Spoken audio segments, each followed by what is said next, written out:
Hi, I am Nilesh from Belgaum. I completed BSc in my village. So I am basically interested in cybersecurity.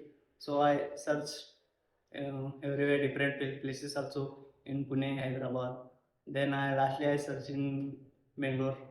So I got the Razz Security, Cybersecurity and Ethical Hacking. Then I contact to the sir, my sir. Then I here basically sir started from basic networking, then start Linux. Sir told me do ethical, non unethical. So sir teaches from basically to advanced.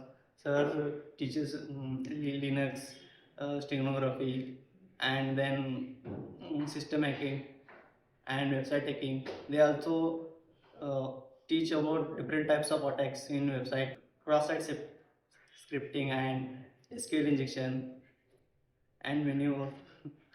So thank you.